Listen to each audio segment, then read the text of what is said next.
Les blessures font partie de la pratique de la majorité des sportifs tôt ou tard dans leur pratique, et constituent l'une de leurs peurs les plus grandes concernant leur entraînement. Elles peuvent être plus ou moins handicapantes dans l'activité sportive et dans la vie de tous les jours, et demandent des durées de convalescence variables en fonction de sa nature, pouvant aller de quelques jours à des mois, voire des années. Aujourd'hui, je vais traiter des blessures sportives dans leur globalité, de comment les prévenir, et de comment réagir en cas de blessure à l'entraînement. Je traiterai de certaines blessures de manière plus précise dans certaines vidéos qui leur seront dédiées. Et c'est la raison pour laquelle vous devez absolument vous abonner à la chaîne dès maintenant. Allez, on commence, on a du pain sur la planche. Il existe plein de types de blessures différentes, mais leur cause, leur gravité, leur fréquence varient en fonction du type de blessure que c'est, et sont importantes à connaître pour vite poser un diagnostic. Donc là je vous ai fait une petite liste non exhaustive de toutes les blessures que l'on rencontre le plus souvent dans le monde du sport, allant selon moi du moins grave au plus grave. Dans certains cas l'ordre est discutable, mais bon, vous allez comprendre. Le premier type de blessure, et qui est donc le moins grave selon moi, est la contusion. La contusion est une forme de lésion qui peut toucher les muscles, les tendons, mais dans certains cas également les os ou les organes. Elle intervient à la suite d'un choc et ne présente pas de déchirure de la peau. Les symptômes visibles et superficiels sont donc un gonflement et une tache qui peut apparaître violacée et qui va virer au vert jaune à la fin. Donc oui, c'est un peu dégueulasse. Et dans certains cas, on peut aussi observer l'apparition d'un hématome, qui est en fait une accumulation de sang sous la peau. C'est dégueulasse, mais... Aussi appelé dans certains cas légers, un bleu. Certaines contusions, comme les contusions osseuses ou encore les contusions cérébrales, donc le cerveau qui a subi un choc dans la boîte crânienne tout simplement, sont plus graves que d'autres. Mais en général, les contusions se résorbent d'elles-mêmes en quelques jours à quelques semaines en fonction de leur gravité, et sans forcément empêcher la pratique d'une activité physique. Donc vous aurez logiquement une douleur au toucher, mais également dans certains cas dans la mise en tension de la zone. Au passage, je sais même pas si vous avez remarqué, mais j'ai changé de caméra, donc dites-le en commentaire si c'est mieux, pareil qu'avant, ou même moins bien, si vous voulez chef à ce niveau-là. Bon allez, on passe à l'étape supérieure. Une contracture est une contraction musculaire involontaire qui intervient sur un ou plusieurs muscles d'une région après un effort trop intense, donc les muscles ont été sursollicités. C'est comme une crampe, en un peu moins fort mais en beaucoup plus long. Les symptômes sont donc une douleur lors de la mise en activité du muscle, mais également une raideur dans la région de la contracture. Si l'activité est arrêtée à temps et que la contracture ne dérive pas vers une blessure plus grave, il faut alors mettre la zone au repos, et la durée de récupération dure alors en moyenne de 5 à 10 jours. Je l'ai mise en deuxième position parce que je trouve qu'elle est plus handicapante du fait qu'elle empêche de pratiquer beaucoup d'activités physiques, surtout si elle se trouve dans une zone du corps qui est beaucoup sollicitée. Mais bon, je vous rassure, 5 à 10 jours pour une blessure, vous allez sûrement connaître plus long dans votre carrière de sportif. L'élongation est la conséquence de l'étirement au-delà de leur capacité d'une partie des fibres musculaires d'un muscle. Celles-ci sont alors abîmées mais pas rompues. Si ces fibres sont rompues, ça dérive vers la déchirure, qu'on va voir juste après. Il faut alors cesser toute activité sportive qui met en action le muscle qui a subi l'élongation, et donc le laisser au repos, et alors la convalescence dure environ de 10 à 20 jours. Bon, pour en avoir eu une au lombaire l'année dernière, je peux vous dire que c'est un peu chiant, j'ai pas pu faire de sport qui immobilisait la zone pendant 2 semaines, mais après ça j'ai pu reprendre ma vie normalement, donc franchement pas de séquelles, tout va bien, c'est pas une blessure très grave. Bon, on a beaucoup parlé des muscles, maintenant on va un petit peu parler des tendons. La tendinite est une inflammation du tendon.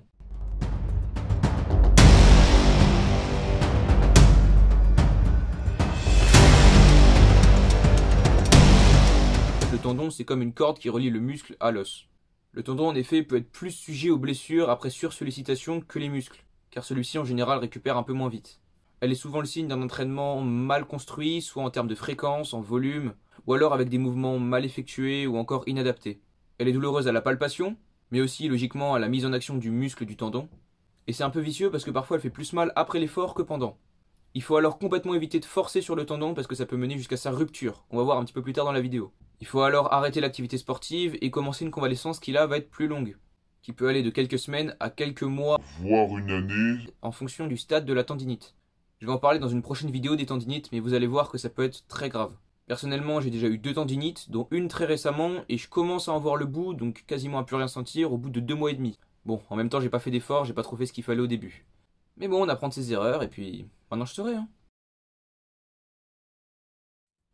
On revient au muscle avec la déchirure musculaire, qui est la rupture de plusieurs fibres musculaires d'un muscle après un effort trop intense ou mal préparé. C'est le stade ultime de l'élongation. En gros, si vous forcez sur une élongation, ça peut mener jusqu'à une déchirure.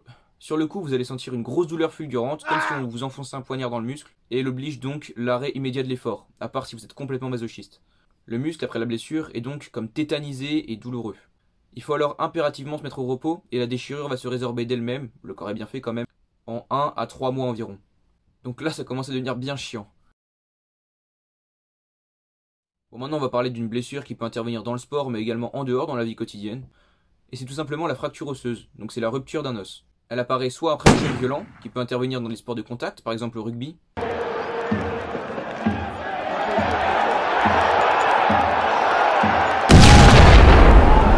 Bon, apparemment au foot aussi, mais bon, c'est plus rare. Ou alors elle peut aussi intervenir à cause d'une trop grosse fatigue. On appelle ça donc une fracture de fatigue. Ça arrive souvent en course à pied lorsque l'entraînement est beaucoup trop intense, trop régulier sur une très longue période. Et si c'est pas les tendons ou les muscles qui lâchent, bah ça va être l'os au bout d'un moment. Bon, elle demande logiquement la prise en charge médicale, c'est-à-dire la mise en place d'une attelle, voire d'un plâtre. Et la convalescence dure alors quelques mois, mais elle est plus longue dans le cas d'un os porteur, par exemple le fémur qui constitue l'os de la cuisse et qui porte le poids du corps toute la journée. Bon, maintenant on passe à la médaille d'argent de la pire blessure selon moi. Et cette blessure, c'est la rupture d'un ou plusieurs ligaments. Donc les ligaments, c'est l'équivalent des tendons, sauf que là ça va relier plusieurs os entre eux. Donc elle intervient lors de mouvements inadaptés pour l'articulation, et là où la force a été suffisante, pour rompre le ligament tout simplement. Elle peut être partielle, c'est-à-dire qu'un ligament sur deux va rompre, ou alors il va être partiellement rompu, ou alors elle va être complète. Donc là l'articulation n'est plus du tout tenue d'un côté, ou des trucs comme ça. Pareil, l'invalidité de l'articulation va durer plusieurs mois, et les traitements vont être constitués soit de rééducation, soit de chirurgie, dans les cas où on veut récupérer vraiment toutes ses capacités physiques, et être quasiment sûr de n'avoir aucun séquelle. Un des cas les plus populaires, logiquement, c'est la rupture des ligaments croisés, qui celle-là est vraiment très chiante parce qu'elle touche des ligaments du genou, et le genou c'est une articulation qui supporte le poids de tout le corps. Mais bon, vous inquiétez pas, l'intégralité des capacités physiques peut être retrouvée à la fin de la convalescence, si la chirurgie et ou la rééducation a été faite d'une bonne manière. Bon, on passe selon moi à une des pires blessures possibles dans le monde du sport, qui est la rupture d'un tendon. Attention, et hop. Donc là, ça peut être le stade ultime d'une tendinite, si jamais vous avez forcé sur le tendon pendant plusieurs mois, voire plusieurs années. En gros, si vous êtes un gogol, quoi. Bon, en même temps, j'ai pas fait d'effort, j'ai pas trop fait ce qu'il fallait au début. Ou alors si votre tendon était placé dans une très mauvaise position, avec une force appliquée dessus qui était énorme, parce que bon, les tendons pour les péter, faut quand même y aller, et ou que le tendon a mal récupéré, un mauvais échauffement, etc. Et dans ce cas-là, la chirurgie est obligatoire. Parce que le corps ne pourra pas réparer le tendon tout seul. Après la chirurgie, le tendon pourra être impliqué de nouveau dans des activités sportives après environ 3 mois, voire plus dans certains cas. Cependant, une faiblesse au niveau du tendon qui a déjà été rompu va souvent rester à vie, ce qui va par exemple empêcher le port de charges trop importantes à ce niveau-là. Bon, dans tous les cas, si vous avez mal quelque part après une séance de sport, allez consulter, c'est le plus important. Donc maintenant, on va parler de comment éviter toutes ces petites blessures de rien du tout qu'on a vu juste avant là. Non, vraiment, c'est mon cauchemar. Donc en général, même si les blessures sont souvent incomprises par la personne qui a été touchée par la blessure, donc sur le coup elle comprend pas pourquoi elle l'a eu, elle a toujours une cause. Donc soit ça vient de l'entraînement en lui-même, soit ça vient de la récupération insuffisante, etc. Donc si vous voulez éviter un maximum de blessures, je vous conseille de suivre les conseils qui vont suivre là. Le premier conseil, c'est évidemment un conseil bateau, mais c'est de bien s'échauffer. L'échauffement, c'est une étape primordiale d'une séance d'une activité sportive qui va être un minimum intense. Et je vous le dis, un échauffement complet, ça dure au moins 10 minutes. Et si l'activité est très intense, ça peut durer beaucoup plus. Donc l'échauffement permet une augmentation de la température corporelle, il permet aussi d'assouplir les tendons et les muscles, mais également un petit peu les ligaments, ce qui permet déjà d'éviter beaucoup de blessures sur ces structures. Et en plus, si vous n'êtes pas intéressé par éviter vos blessures, il va en plus vous permettre d'augmenter vos performances. Donc on s'échauffe, bordel! Le deuxième conseil, c'est d'avoir un volume et une fréquence d'entraînement adaptés. Le repos entre vos séances, quel que soit le sport, c'est le moment où vos muscles, vos tendons, vos structures finalement, vont se régénérer. Et si vous venez créer des dommages trop tôt sur ce que votre corps reconstruit, et ce, surtout de manière répétitive, ça revient à venir avec une démolisseuse sur un chantier. En plus, vos muscles, s'ils sont pas assez reposés, vont être moins performants, ce qui va diminuer leur soutien aux articulations, donc celles-ci vont plus prendre. Les ligaments vont donc perdre plus de PV, les tendons non plus ne pourront pas se régénérer et s'adapter à vos progrès, ce qui peut mener à une tendinite, voire à une rupture, etc. Bref, c'est la gigasauce. Donc pour éviter tout ça, dans le cas où vous commencez le sport, allez-y très progressivement.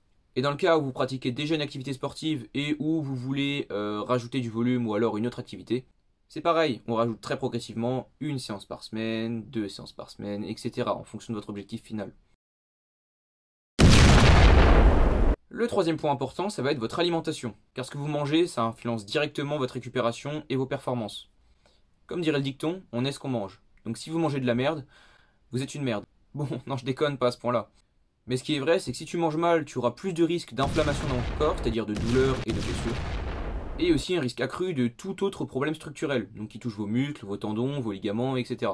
Un exemple tout con, on va prendre certaines graisses que l'on trouve en excès dans les plats industriels, sont pro-inflammatoires, c'est-à-dire qu'elles vont favoriser les inflammations dans le corps. Et donc vous aurez plus facilement des douleurs si jamais un équilibre n'est pas respecté. Vous avez toutes les sources dans la description, allez voir, et il y aura aussi des vidéos sur la nutrition qui vont arriver, donc restez connectés. La feinte. Le quatrième point, ça va être les étirements. C'est pas un point obligatoire, les étirements sont loin d'être miracles, mais ils peuvent quand même beaucoup aider à notamment assouplir le corps et à réduire les tensions que les tendons subissent au quotidien, même au repos. Pour s'étirer correctement, il faut s'étirer à froid et de préférence assez loin d'une activité sportive intense. Car les faire juste après, ça reviendrait à les faire à chaud, et les faire juste avant, ça réduirait l'afflux sanguin vers les muscles et ça activerait le système nerveux qui n'est pas activé normalement pendant l'effort, donc ça réduirait vos performances. Et le cinquième conseil, ça va être tout simplement de bien faire ses mouvements, quel que soit sport. Bon, je pense pas avoir trop besoin de développer sur le sujet. Donc pour conclure, si vous appliquez ces 5 conseils, vous allez considérablement réduire votre risque de blessure, et en plus vous allez améliorer votre santé moteur, votre santé de manière générale, via notamment l'alimentation d'une meilleure qualité. Donc voilà, j'espère que la vidéo vous aura plu, n'hésitez pas à lâcher un like, un commentaire, comme d'habitude, et puis je vous dis à la prochaine. Allez, ciao.